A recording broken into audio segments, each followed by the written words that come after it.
Hello everyone, for today's video, ituturo ko sa inyo kung paano nga ba natin napapagalaw yung figure.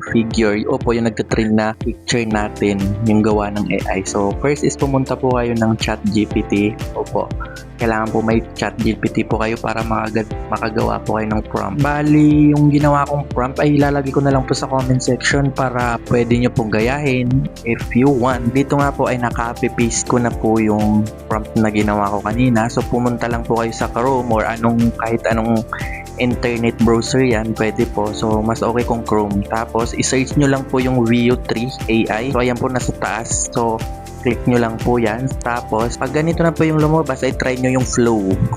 Yung flow po ay kailangan po may account kayo. Google account po yan. Hindi ko alam kung gumagana yun sa naka-iPhone or ano. Pag nandito na po kayo, mag-sign in lang po kayo dito gamit ang Google nyo para magkaroon po kayo ng 100 credits para po dito sa AI. May bayad po kasi yan eh. So, dito po ay magsuswipe lang po kayo sa baba at makikita nyo po itong text to video. Kailangan nyo pong pindutin yan at dapat palitan nyo ng frame to video po.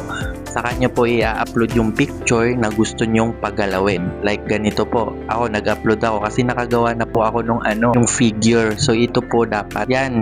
Tansya nyo na lang po kung anong gusto nyong sukat na gusto nyo. So dito ay antay natin kasi mabagal po talaga yung upload niya. Nakadepende po kasi sa internet kung malakas o hindi. Fast forward na lang po natin. So dito naman ina-upload na yung picture na gusto natin pagalawin. So dito po ay kaka-paste natin o ipipaste natin yung ginawa nating para dun sa figure para gumalaw po siya. So dito po ay okay na natin, click na lang natin yung white na arrow para po mag-proceed na siya at dito po ay mag-aantay po tayo ng ilang minuto. Pero pag malakas naman yung internet mo, seconds lang naman yan. At dahil naka-fast forward ito, tapos na po siya at i-click na po natin. At ito na nga po yung finished product natin.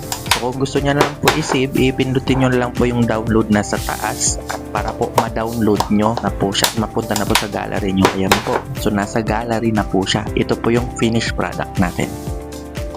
Ayan. So, ayan. Thank you for watching. Don't forget to like and share. Bye-bye.